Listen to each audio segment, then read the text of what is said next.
Доброе утро, дорогая республика! И это вновь «Утро Якутии» на телеканале НВК Саха и Якутия-24. И как всегда, всю эту неделю с Не вами... устаем просыпаться ради вас. Дарья Анкехова, Павел Танин. Пятница наступила, последний рабочий день недели. Это просто прекрасно, это повод улыбнуться, если вы этого еще не сделали. Потому что день всегда нужно начинать с улыбки. Тогда, конечно, весь день пройдет вот в таком настроении.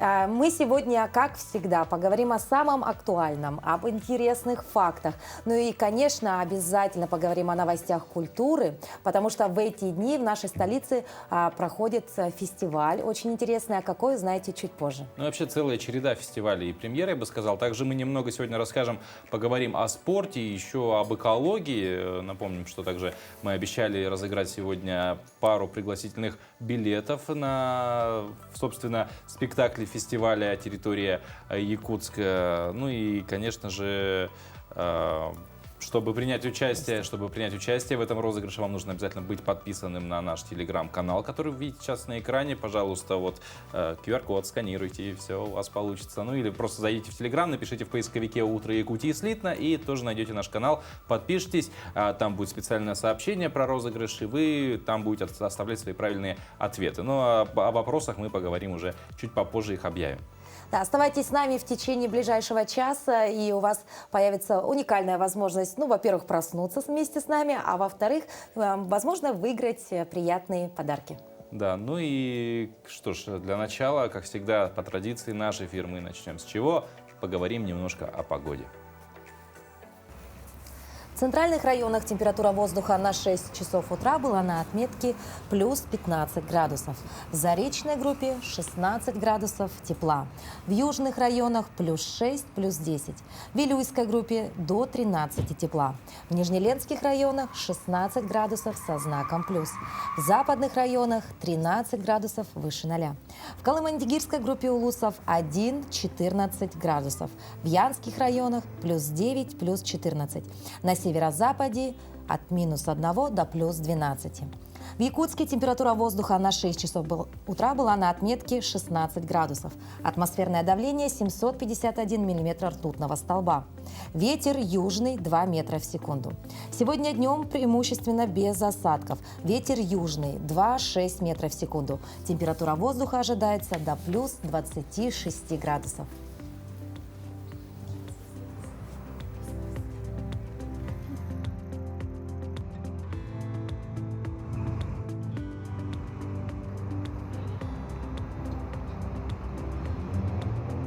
Как мы уже в самом начале передачи сказали, сегодня мы вновь разыграем 2 билета. Вот они в руках, пригласительные, каждый на 2 персоны.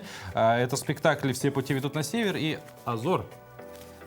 Я думаю, очень достаточно интересные будут спектакли. Ну а по поводу вчерашнего розыгрыша, буквально за минуту до конца вчерашнего эфира мы получили правильный ответ на вопрос, где кроме Африки находится озеро Чад, тоже с одноименным названием, точнее, то есть не то же самое озеро, а озеро с таким же названием. Кто-то сказал Байкал.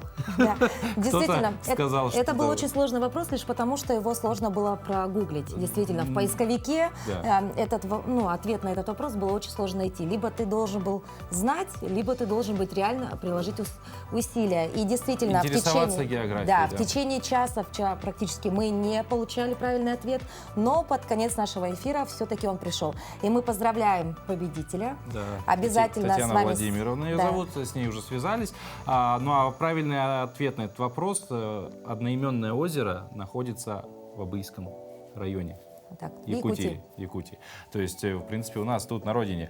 Ну и сегодня тоже 2 вопроса заготовлено. За каждый правильный ответ получаете одно пригласительное. Правильные ответы мы ждем в Телеграме, как уже сказали в начале эфира. Будем проверять, конечно же, подписаны вы на наш Телеграм или нет. Итак, первый вопрос звучит следующим образом. Как называется заключительная массовая сцена театрального представления? И второй вопрос. Какой популярный сувенир среди современных туристов придумал Марсель Дюшан еще в 1919 году? Ваши правильные ответы отправляйте на наш телеграм-канал, который вы видите сейчас на своих экранах, и постарайтесь это сделать как можно быстрее, потому что только первые ответившие правильно получают пригласительные билеты. Ну и, конечно, за каждый правильный ответ одно пригласительное. Можно сразу на все ответить правильно, а можно что-то одно. В любом случае, тогда один билет получите. Ну вот, собственно, эти все спектакли проходят в рамках фестиваля «Территория Якутия». Еще один интересный фестиваль грядет завтра в селе Магарас горного района. Он называется «Адуну Фест», если я не ошибаюсь. Собственно, что это за фестиваль, кого он объединяет, для чего проводится, спросим у нашего сегодняшнего утреннего гостя. Это Анастасия Куклина, культуролог, автор, руководитель фестиваля «Мука. Склады искусства». Еще она арт-директор галереи в главном Томского университета, и она же заместитель директора Института искусств и культуры по творческой деятельности. Анастасия, доброе утро. Здравствуйте. Пока перечислили все ее регалии, да, прошло половина эфира. Действительно, столько у вас обязанностей, да, и вы прилетели в Якутск относительно недавно, да, для организации того самого фестиваля «Адуну Фест». Что это будет и где он будет проводиться? Для кого? Для Самое кого? главное. Сегодня в 5 утра я прилетела в Якутск, так что я к вам с корабля на бал. Ну, в данном случае я приглашенный эксперт, я благодарю организаторов. Это очень интересный фестиваль, который объединяет абсолютно разные сообщества. И сам фестиваль, он нацелен на то, чтобы развивать сельские территории через разные социокультурные проекты. Это очень такая актуальная тематика. Я впервые в Якутии, мне очень интересно познакомиться с вашей культурой, с вашими сообществами и тоже поделиться каким-то своим опытом. Фестиваль проводится в сельской местности. Почему? Ну, как бы, на самом деле, достаточно редкое явление, насколько могу судить. Почему вот решили именно не в городе проводить? Ну, повторюсь, что я приглашенный эксперт, а не член команды организаторов. Но сам фестиваль, кстати, проводится при поддержке гранта главы республики, за что им большое спасибо. Но само явление, когда пытаются развивать какие-то небольшие территории с помощью фестивалей современного искусства, современной культуры, явление на самом деле нередкое. В Европе есть такой проект «Культурная столица Европы», который реализуется с 1980 года. И там как раз цель проекта заключается в том, чтобы привлекать людей, интересные проекты, художников, авторов декораций и так далее в небольшие города и таким образом знакомить Европу с разными культурами и развивать территорию и экономику региона. И вот этот опыт пытаются также перекладывать и у нас в России. И вот в частности сегодня одна из, мне кажется, самых актуальных задач, особенно в текущей повестке, это как раз развитие небольших территорий с привлечением молодых интересных специалистов. Ну, то есть это в каком формате будет происходить фестиваль? То есть это мастер-классы, это, возможно, презентации какие-то, да? Или это все-таки какие-то конкурсы будут? Это междисциплинарный формат, там будут и панельные дискуссии, и лекции о том, как создавать фестивали, как объединять волонтеров, как работать с сообществами. Там будут выставки, мастер-классы, концерты, закончится фестиваль open air. В общем, будет очень интересно, поэтому я приглашаю всех посетить этот замечательный проект. Ну вот как подобные проекты, вы не раз уже сказали про развитие территории, да, вот говоря про то, что в сельской местности проводятся, как вообще подобные проекты, в принципе, способны давать, может быть, толчок какой-то для развития территории, вообще развивать территории? Ну, когда приходят какие-то креативные индустрии в регион, они в любом случае приносят какие-то новые идеи и деньги, потому что сегодня очень активно развивается экономика впечатлений. Поэтому подобные проекты они позволяют привлекать разных людей, приносить деньги, приносить новые идеи, новые проекты, новые выставки, которые, в частности, помогают, собственно, делать какие-то интересные вещи на таких территориях. А вот из своего опыта можете привести пример прям живой вот такого развития? Ну, я в Томске делала фестиваль «Мука. Склады искусства». У нас вообще Томск известен тем, что у нас сохранилось огромное количество деревянной архитектуры, деревянное зодчество, каменная архитектура, с сохранением которой существуют определенные проблемы. Собственно, сам фестиваль, он нацелен на то, чтобы привлекать внимание к этой повестке через различные объекты современного искусства, через паблик-арт или искусство в городской среде. То есть мы работаем с определенными памятниками архитектуры, приглашаем художников, делаем какие-то объекты в городе, благоустраиваем территорию этих памятников, таким образом вот тоже развиваем наш город. Вот так, да. Анастасия, ну вообще творческий человек обычно такой, знаете, Ну, во всяком одинокий в случае, душе, стереотип, да? что он обычно Да, да. Они замкнут. обычно сидят, творят, созидают, и все обычно это происходит в такой, ну, на мой взгляд, да, такой в тихой, спокойной обстановке. Вот как объединить творческих людей и призвать их участвовать в масштабных мероприятиях и показывать себя, свои возможности и свои идеи? Но сегодня все немного поменялось, потому что появились менеджеры, появились кураторы, которые объединяют вокруг определенной идеи творческих людей. Действительно, художники в большинстве своем, они интроверты. Им нужен толчок для развития, для какой-то уверенности. Поэтому сегодня существует команда организаторов, которые управляют этим процессом, управляют сообществами, вовлекают эти сообщества в фестивале. Поэтому сегодня такой проектный менеджмент, социокультурный менеджмент, он Существует. да, конечно, Работает. да. Ну вот мы знаем, ну, как бы, что-то вот я резко забыл, как я формулировал вопрос, но вообще, вот вы бываете во многих регионах, да, в Якутии, может быть, по сравнению с другими регионами, насколько хорошо развито добровольческое движение, на ваш взгляд, если вы, конечно, знаете, и на ваш же взгляд, где оно развито наиболее хорошо? Добровольческое вы имеете в виду волонтерские движения? Да. Общественные движения. Но я повторю, что я прилетела в 5 утра сегодня. Я еще не успела познакомиться с городом и с командой организаторов. Но в целом сегодня волонтерские движения набирают обороты, и это очень, очень здорово. Поскольку работаю в фестивальной деятельности, мы постоянно привлекаем людей для того, чтобы нам как-то организовывать весь этот процесс. Надо сказать, что волонтеры сегодня, это в основном, конечно, студенты. Это не то, что... я не согласна с тем, что это бесплатная рабочая сила. Да. Это все-таки люди, они в рамках таких проектов набираются опыта, знакомятся с разными людьми, может быть, находят себя, какую-то свою миссию, свои ценности, потому что если мы говорим о культуре, то культура, она всегда про миссию и про ценности. Люди сюда идут с определенной ценностью, целью менять мир. Поэтому вот я надеюсь, я познакомлюсь с разными добровольческими движениями в рамках этого фестиваля. Ну, вообще, перед тем, как приехали в Якутию, да, вы, наверное, посмотрели о наших таких, да, самых популярных, топовых местах, да, где, вот что запомнилось больше всего и куда хотите отправиться первым делом, вот даже сегодня в течение дня? Да, поскольку у меня был ранний прилет, и я не спала сутки, я запомнила столбы. Столбы, как? Ленские столбы, да, вот я бы очень хотела туда попасть. Надеюсь, что успею. В понедельник возвращаюсь в Томск, в Сибирь. Ну, будем надеяться, что вы успеете. Ну что ж, спасибо большое, что с корабля на бал, прям, Да. надеюсь, багаж успели получить. Да. Вот. Надеемся, что фестиваль пройдет замечательно. Ну, дорогие телезрители, далее у нас еще много чего интересного. Прямо сейчас мы прервемся на короткую паузу, а после выпуска новостей, после информации наших коллег из информационной службы, которые ознакомят с последними новостями, мы продолжим наш эфир встречать это пятничное утро.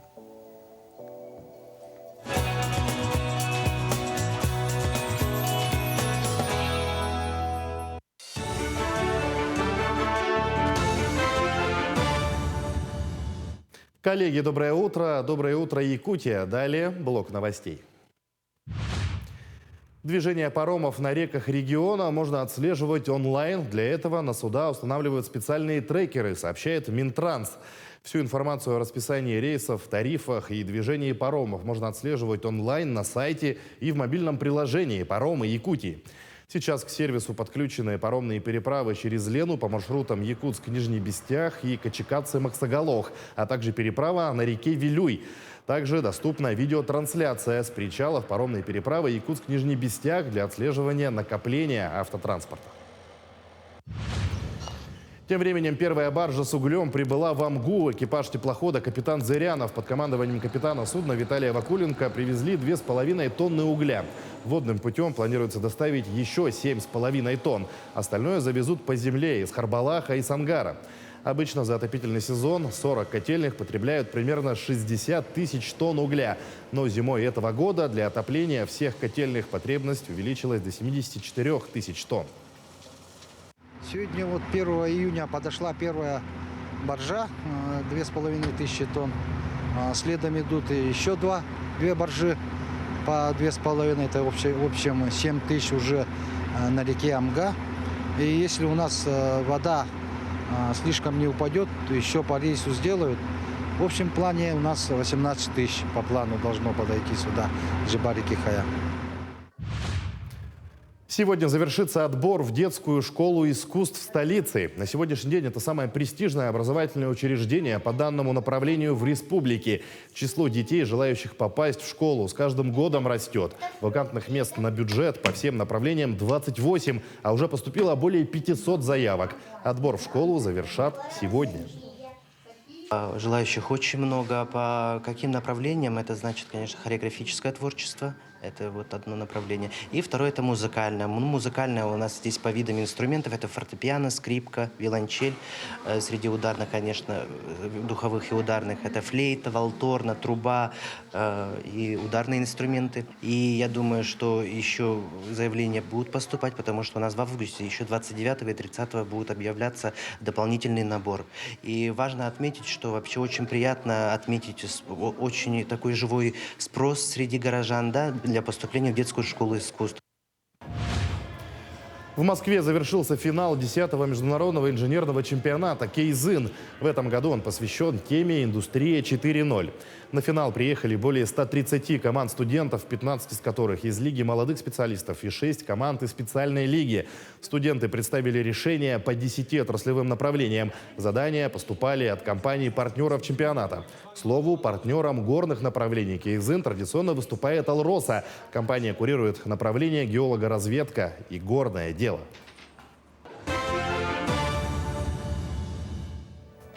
Что ж, это утро Якутии. Мы встречаем пятничный сегодняшний день. Утром мы встречаем, да. В начале эфира мы задали 2 вопроса, ответы на которые позволят вам стать обладателями пригласительных билетов на спектакли, идущие в рамках фестиваля «Территория Якутск». Вопросов было 2, и 1 правильный ответ мы уже получили. Его дала Татьяна Семенова. Собственно, вопрос звучал, как называется заключительная массовая сцена театрального представления. Называется она «Апофеоз». И получает она билет пригласительный на 2 персоны на спектакль под названием «Все пути ведут на север». Вот такая замечательная, как я вчера уже говорил, летняя раскрасочка вот этого всего. Порадует как бы визуально минимум. Ну и спектакль, я думаю, тоже будет неплох. Мы с вами обязательно свяжемся и уже решим вопрос того, как билет забрать. На второй вопрос ответ еще не получен, поэтому мы его повторим, Давай, конечно же. обязательно. Звучит он следующим образом. Какой популярный сувенир среди современных туристов придумал Марсель Дюшан еще в 1919 году? На самом деле... Ответ очень интересный. Очень интересный ответ. Как хорошо, что у нас все это пропечатано, да? Потому что так бы мы, наверное, тоже с тобой сидели и гадали. Но на самом деле... Потому что мы не такие умные, как может показаться. Конечно же.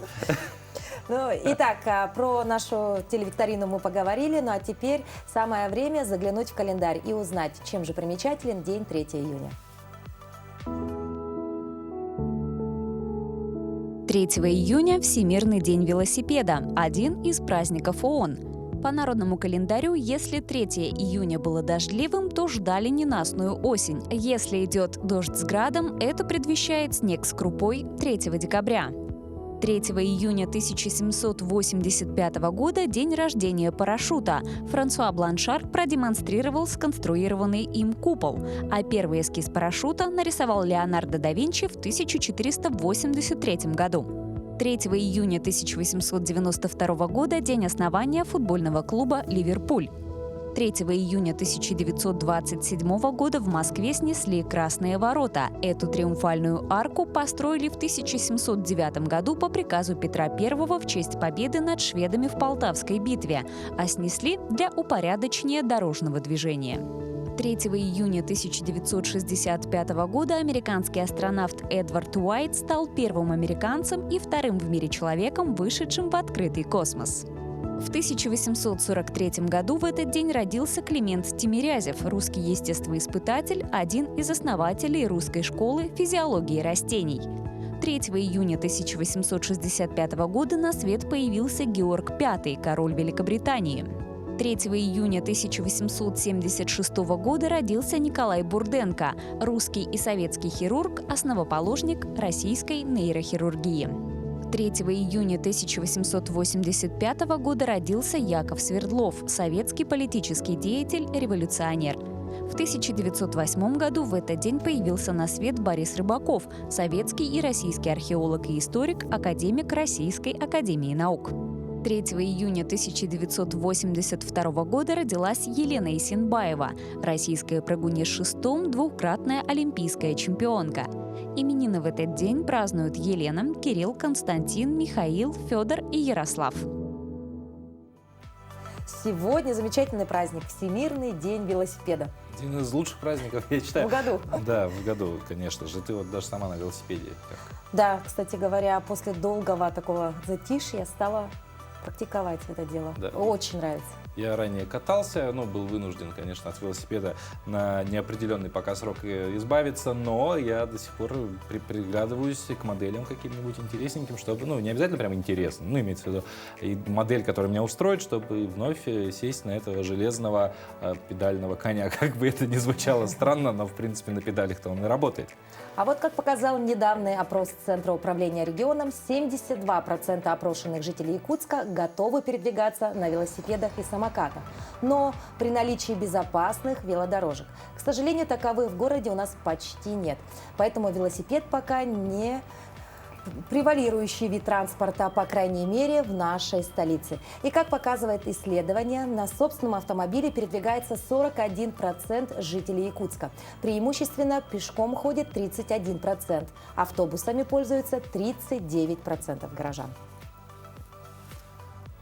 Вот такая вот статистика, но все же продолжим говорить о велосипедах. Очень часто говорят, не надо его изобретать, однако житель Санкт-Петербурга с детства как раз делает наоборот. Он изобретает необычные велосипеды, причем, вот, например, в названии «Желтый ангел», «Паучок», «Блендер» и «Кабриолет» — это лишь часть списка велосипедов, которые он создал.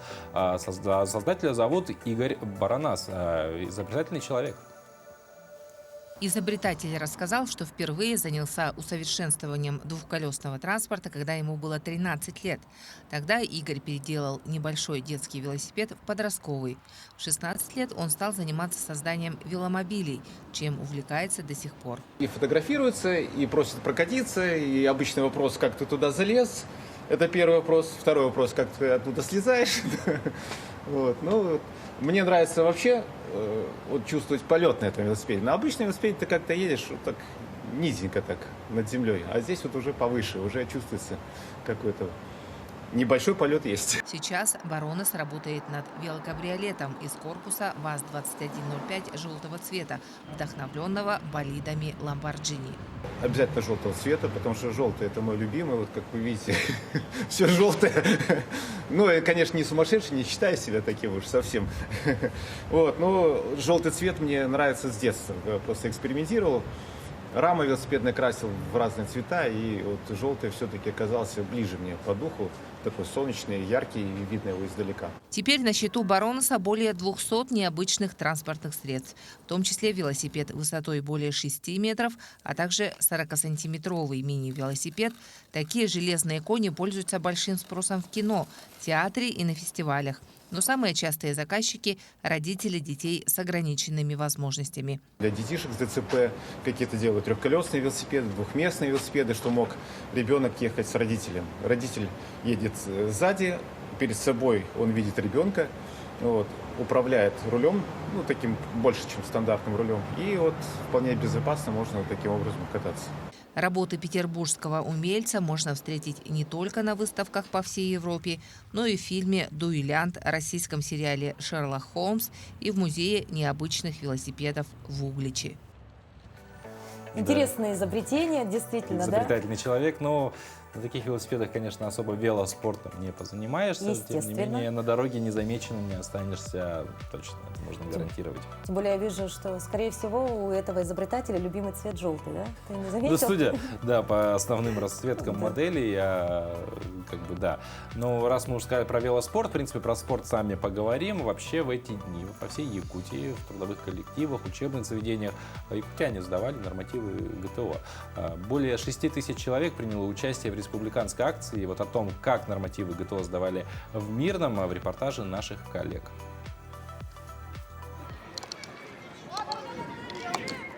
Сдать нормативы ГТО, чтобы проверить свою физическую подготовку. Одноклассницы из 8-й школы Мирного Гюзал и Дарья делают это ежегодно. Посмотреть с каждым годом свои результаты, насколько я могу повысить их. То есть, чтобы каждый год все больше и больше улучшить свои результаты. Я старалась, как-то выделиться через всех, показать, на что я способна. Вот когда я бежала 2000 метров, это было очень сложно. Я вообще думала, что я сдамся. Под конец мы обогнали мальчика, это был очень прекрасный момент. Суть всероссийского комплекса «Готов к труду и обороне» в выполнении человеком любого возраста установленных нормативов. Начинать можно с 6 лет. Всего 11 возрастных категорий. Мирницы нормативы ГТО начали сдавать одними из первых в Якутии в 2013 году. В этот раз в спортивном фестивале участвовали более 150 человек. Вообще молодежи это интересно, потому что таким образом они выделяют себя, то есть получение того же значка, золотого значка, для многих это значимо. И среди молодежи, то есть я замечаю, когда многие вешают себе на пиджак или куда-то, чтобы все видели, что у него золотой значок ГТО. Все равно это возможно, то есть они такие лайтовые, скажем так, что ли, нормативы. Даже неподготовленным людям это возможно будет сдать. Нормативы и правда несложные. Сдать могут даже неподготовленные люди. Например, женщина от 30 до 34 лет должна пробежать 2 километра за 12 минут, чтобы добиться золотого результата. Для меня сложно бегать, поэтому для меня бег всегда такой монотонный. Он немножко изнурителен. Вот это было самое сложное. Но это не сложно. Можно сдать, немножко потренироваться, недельку-две, привести себя в форму. И на свой возраст сдать норматив несложно. Сдача нормативов ГТО – это не только получение знака отличия – бронзового, серебряного или золотого, но и дополнительные бонусы. Например, абитуриенты с золотым значком могут рассчитывать на дополнительные баллы при поступлении в вуз. В самом университете могут назначить повышенную стипендию. Анна Винокурова, Алексей Меркулин, телеканал «Алмазный край». А в Мирном, по-моему, занимаются спортом с пеленок. Так, во Дворце детства культуры «Алмаз» прошел конкурс «Будущий чемпион», в котором приняли участие 28 малышей от 6 до 12 месяцев. В 6-метровом забеге чем только родители не приманивали своих детей. И пультом от телевизора, и любимыми игрушками, и даже смартфонами.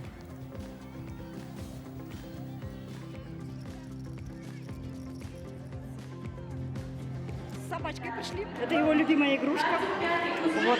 И побежал на собачку. Здесь, конечно, большая благодарность родителям. Они делали все возможное, чтобы их дети победили. Дети в итоге победителями конкурса стали Саяна Салданова, Кирилл Шишов и Ася Рамазанова. Наверняка это, кстати, их первая спортивная победа, а больше всего, конечно же, довольны родители. Посмотри, первая медаль. Первая медаль, как он ее держит, как на пьедестале настоящем. Даже попытался попробовать на зубок.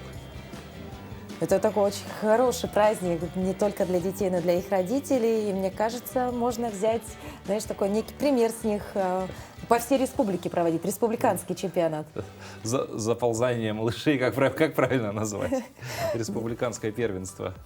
Очень такая приятная новость. И действительно, когда смотришь на детей, прям с утра пораньше улыбка на лице всегда. Да. А после таких забегов наверняка и аппетит хороший, и растут, наверное, быстро дети. А тем, кто сейчас только думает, что же приготовить себе на завтрак, оригинальное, но в то же время полезное. Рецепт от нашего шеф-повара кальмары с огурцом.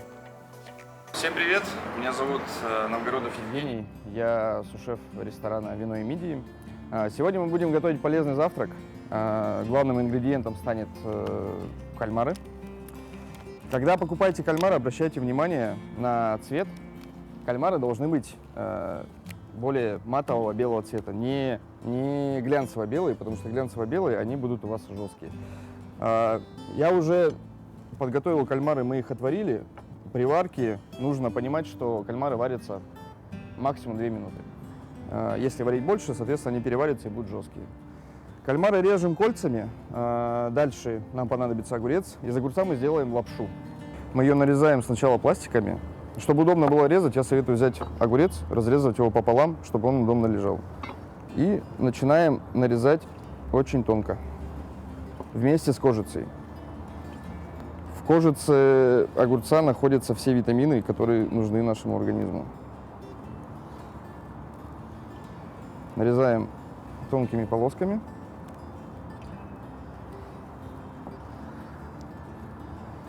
Примерно вот такой толщины.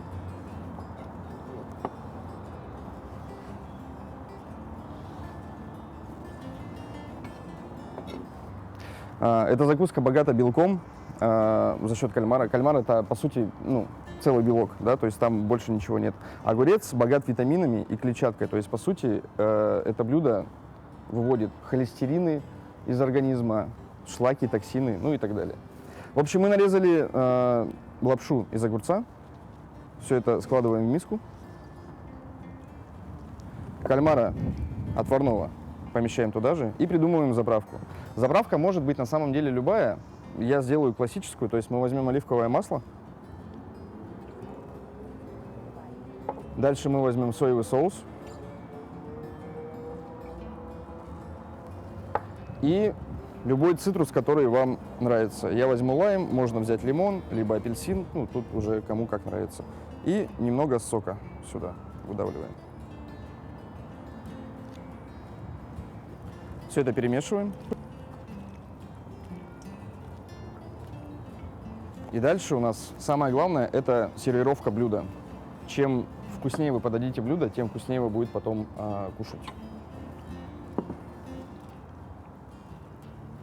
Выкладываем все по центру тарелки.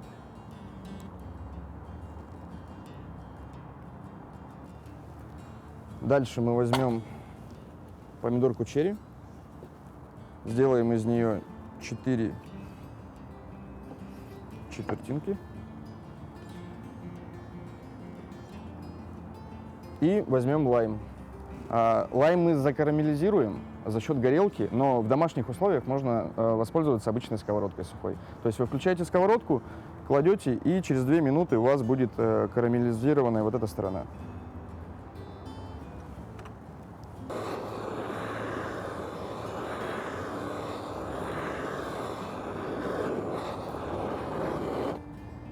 Соответственно, если не хватит кислинки в блюде, вы можете добавить сока, а за счет карамелизации у лайма появится уже более сладкий, другой более сладкий вкус. И сверху можно также посыпать еще кунжутом.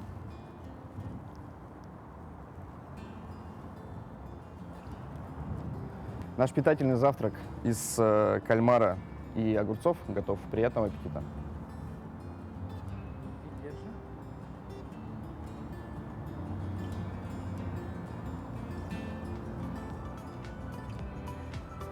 Замечательный вариант завтрака, но я думаю, это может быть не только завтрак, а Простой, также... незамысловатый и Да. выглядит достаточно аппетитно. Очень. Но опять же, сервировка добавляет аппетитности блюду.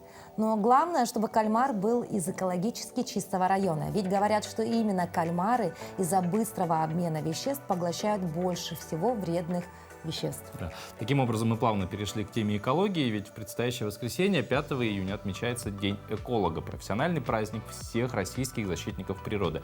И сегодня в студию мы пригласили эколога акционерного общества «Саха-Энерго» Жанну Игумнову. Жанна, доброе утро. Доброе. Да.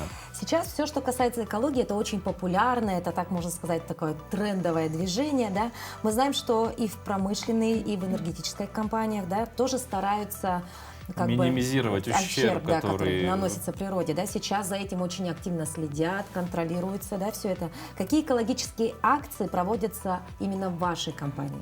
Компания «Росгидро» уже на протяжении более 15 лет ежегодно проводит экологическую акцию «Оберегай» по очистке прибрежных территорий, рек и водоемов. Саха-Энерго к данной акции подключается 2-й год подряд. Буквально сегодня, в преддверии праздника, мы идем на очистку прибрежной территории нашей матушки реки Лены в районе Деркалах. Также от нас не отстают наши северные арктические районы. В прошлом году Мы очистили участки реки Яна, Колыма, Индигирка. В этом году, в течение лета, мы планируем подключить все наши 17 филиалов, в зоне деятельности которых находится Сахаэнерго, а это у нас 23 района. Вот вы сказали, второй год принимаете участие уже в этой акции. Первый год, в принципе, что показал, может быть, какие-то результаты? Каково состояние прибрежных зон? Опять же, насколько активно люди принимают участие в таких подобных акциях? Не секрет, что мусор оказывает негативное воздействие как на здоровье человека, так и на окружающую среду в целом. Токсичные вещества попадают и в атмосферный воздух, и в водоемы, в почву, и далее в грунтовые воды. Когда мы очищаем берега, мы сталкиваемся с бытовым мусором. В основном это пластиковые, алюминиевые и стеклянные бутылки, также металлолом и строительный мусор. Всем известно, что одна пластиковая бутылка может разлагаться 450 лет. Алюминиевая банка 500 лет, а стеклянная всю 1000 лет. А если, не дай бог, пластик попадет в водный объект, то этот пластик может служить пищей для наших водных обитателей, для птиц, которые в последующем могут погибнуть. Поэтому вопрос, что мы оставим нашему будущему поколению. Ну, а вообще, сколько обычно мусора собирается за время этой акции? Ведете ли вы какой-то учет, да, и статистику? Собираем несколько тонн, очень много. Несколько тонн. И куда все утилизируете? Передаем управе промышленного округа в данном случае. Ну, а насколько массовыми бывают акции и сколько в этом году планируют участие на уборке прибрежной зоны в районе Даркалаха? Только ли это работники вашей компании, может быть, их родственники, просто любой желающий может прийти помочь? А в этом году мы планируем участие 26 человек, работников исполнительной дирекции. То есть не такая большая бригада, да? А вообще могут ли, допустим, кто-то из наших телезрителей присоединиться именно к этой акции? Сегодня с 9 до 11 в районе Даркалах мы ждем всех желающих, неравнодушных жителей. Вот так. То есть можно вместе с вами заодно сообща, да? Хорошо, а ближайшие еще будут ли дни какие-то, да, когда можно тоже к вам присоединиться? 5 июня, насколько я знаю, общегородской у нас субботник. То есть можно и 5 числа, да, еще? Хорошо. Вы как эколог, как оцениваете нынешнее экологическое состояние? Ну, давайте возьмем в целом города Якутска хотя бы. Состояние пугают несанкционированные свалки. Хотелось бы людям пожелать, чтобы более бережно относились к нашей природе, убирали свой мусор с мест отдыха, что состояние пока удручающее. То есть это основная такая, да, проблема? Вот в прошлом году в Якутии бушевали лесные пожары. Мы знаем, что у вас еще готовится акция по посадке деревьев. Вот расскажите подробнее, где что собираетесь высаживать? В этом году впервые мы проводим акцию «Светлый лес Сахаэнерго». Решили провести в селе Магарасцы, поскольку горный район в 2021 году наиболее сильно пострадал от пожаров. Поэтому молодежный совет у нас 7 июня выезжает на посадку саженцев березы и сосны. Хотелось бы дать небольшие рекомендации нашим зрителям. Саженцы сосны мы садим в песчаную почву, обязательно поливаем, замачиваем корневую систему на 2-3 часа в воду, добавляем удобрения, стимулятор роста садим, поливаем теплой водой, и в принципе дальнейшего ухода не требуется для сосны. А вот для березы нам нужно подготовить заранее почву, это смешать грунт, песок, торф и перегной, посадить, полить, и в течение первого года после посадки необходимо внести удобрения. То есть сосна достаточно неприхотливое дерево. Да. А еще какие деревья можно посадить на территории Якутии, да, потому что вчера у нас был гость утренний, да, и он говорил, что у нас можно и акации, и яблони. Действительно ли это? Да, все растет. Все растет. Было бы желание. Да, было бы желание при хорошем уходе, почему бы нет? Ну и почва, соответственно, тоже влияет. Нужна подготовка почвы. Почвосмесь, как было вчера сказано. Ну, в преддверии праздника, да, у вас есть возможность обратиться к своим коллегам, к телезрителям, возможно, и, может, передать пламенный привет. В преддверии праздника всех коллег-экологов, а также неравнодушных к природе жителей нашей большой республики поздравляю с наступающим Днем эколога. Хотелось бы пожелать жителям, гостям нашей республики быть более бережными к природе. Не оставляйте мусор, уберите за собой, берегите природу. Ну и в завершении беседы, говоря уже про то, что сегодня к вашей акции по уборке прибрежной зоны могут присоединиться все желающие, сказали, район Даркалаха, он достаточно обширный, как-то более, может быть, конкретный ориентир, подскажите. Район Переправы. Район Переправы, да, этого достаточно. Жанна, спасибо большое. С наступающим вас, во-первых, профессиональным праздником. Надеемся, что в акции примут участие не только ваши работники, но и, собственно, желающие, люди, которым не безразлично состояние окружающей среды. Ну, а мы двигаемся дальше после экологической акции. Кстати, вот 5-го, да, опять же, числа пройдет массовая общегородская. В выходные также можно будет посетить какие-нибудь культурные события, на которые в эти дни столица республики очень богата. Например, фестиваль современного искусства «Территория Якутск». Фестиваль современного искусства «Территория Якутск» открывает моноспектакль «Инсталляция «Картон» молодого режиссера из Петербурга Кирилла Люкевича. Картон в этой постановке – главное действующее лицо и основной предмет исследования. Зрителям предлагается узнать обо всех этапах его производства. В основе этого спектакля лежит исследование. Нам было интересно, сколько сценических воплощений и вообще что мы можем сделать с картоном, с крафт-бумагой, и вот вокруг этого. И когда мы начали такую маленькую свою лабораторию, мы собрались вдвоем, мы начали это пробовать крафт-бумаги, потом перенеслись на картон, задействовали скотч и пытались изобретать разные формы, форматы, и поняли потом, что это очень рифмуется. Цикличность есть у этого, и нам показалось, что это очень рифмуется с человеческой жизнью, с такой цикличностью. Нам хотелось бы в это верить, что человеческая жизнь такая же, возможно. Постановка представлена в формате моноспектакля, где исполнителем является один актер. За основу взята жизнь среднестатистического человека, который родился, взрослел, работал, а иногда и даже засыпал в электричке. По ходу действия на разных этапах жизни у главного героя появляются дополнительные персонажи – девушка и домашний питомец. Но в конечном итоге он все равно остается один. Такая жизнь очень непредсказуема. Так сложились обстоятельства, и вот как они складываются, вот у этого персонажа так сложились. Проводником по этому миру выступает картонный человек, и его жизнь тоже является составной частью действия. Устройство картонной коробки, ее внутреннее пространство, взаимодействие с другими такими же коробками оказывается одновременно реальностью спектакля и источником мифотворчества.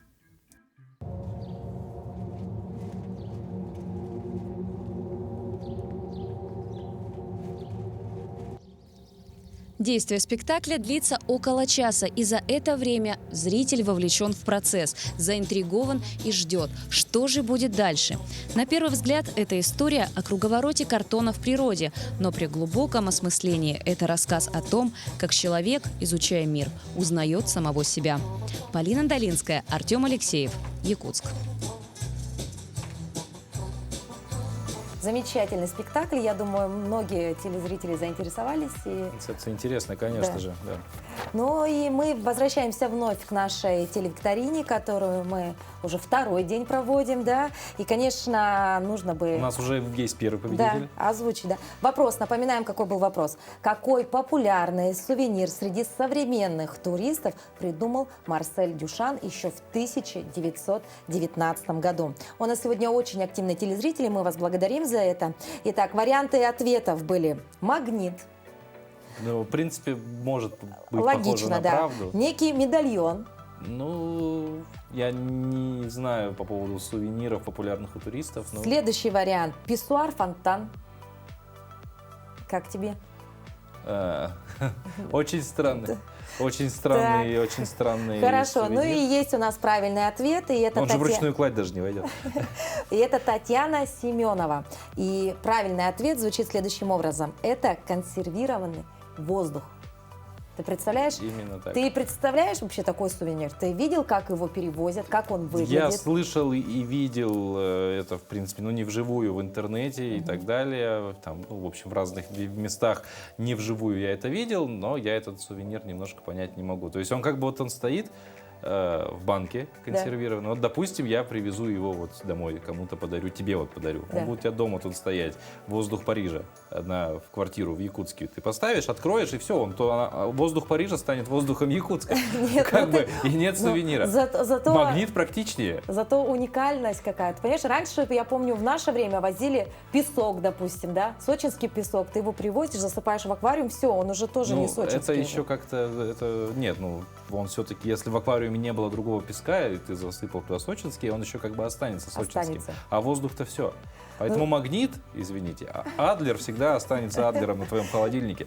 Ну, интересный вариант, ну а почему бы нет, если есть предложение, есть спрос, почему бы и нет, да? Да. А я в эти выходные, Павел, хочу посетить одно из ярких, дальше, таких торжественных моментов в нашей столице. Это то самая выставка Третьяковской галереи, о которой мы говорили на днях. И действительно, она открылась только вчера, и уже сотни человек побывали там. Ну вот давайте подробнее в музейном гиде узнаем, что же можно посмотреть там.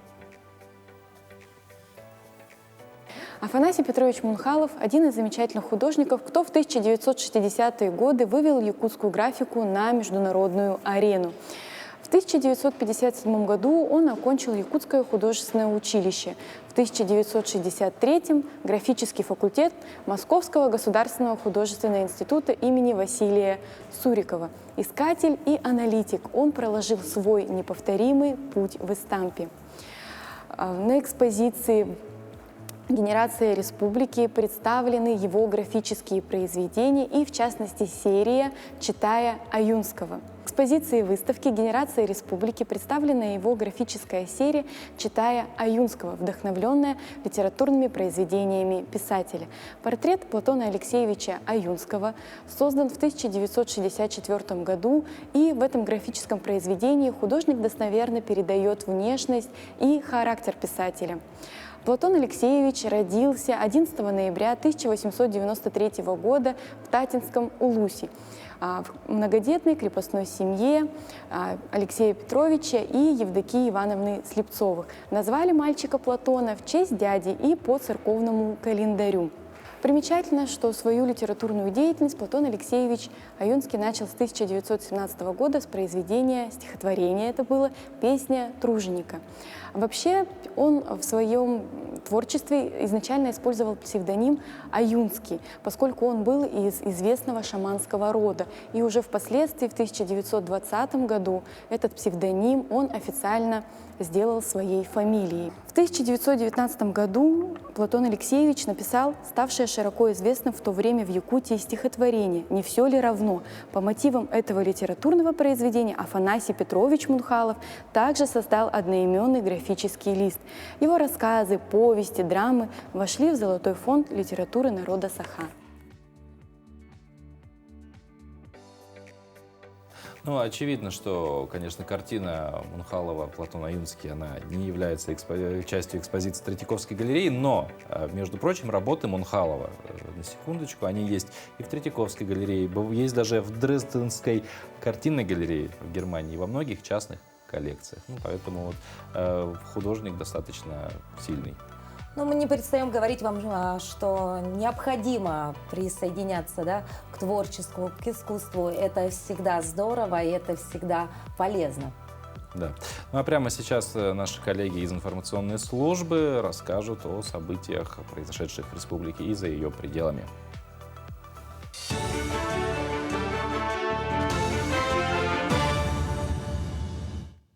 Якутия, доброе утро. Сейчас блок новостей.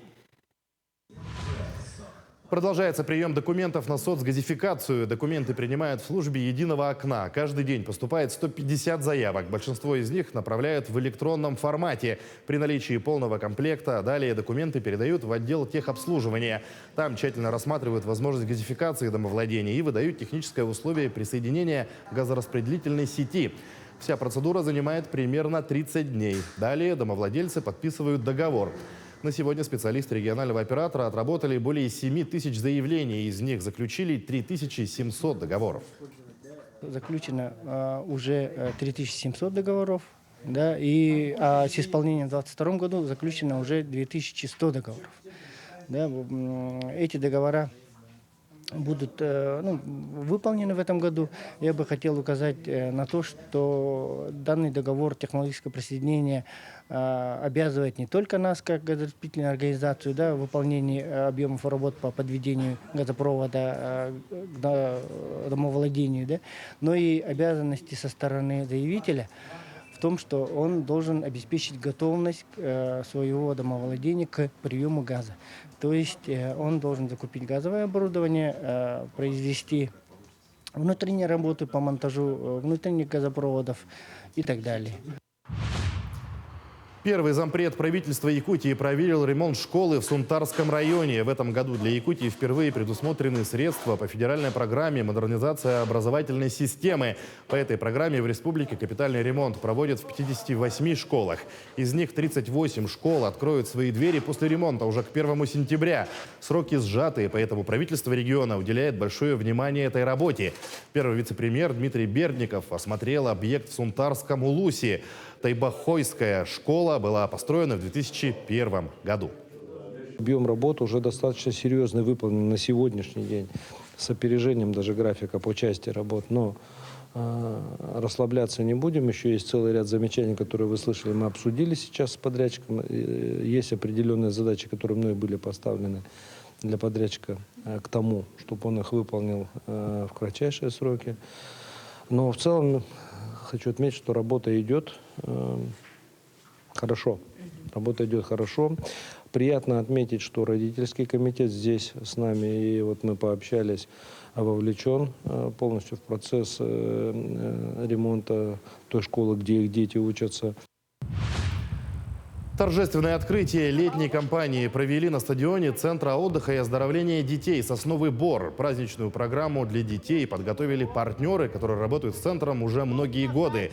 Они провели разные мастер-классы, игры, аттракционы для детей. Директор центра Яна Иванова рассказала, что летняя кампания этого года отличительна тем, что Министерство просвещения России подготовило специальную единую программу воспитания. В рамках нее предусмотрены крупные мероприятия, которые объединят всех детей, отдыхающих в летних лагерях страны. К текущему часу это все новости. Всего доброго и удачного дня.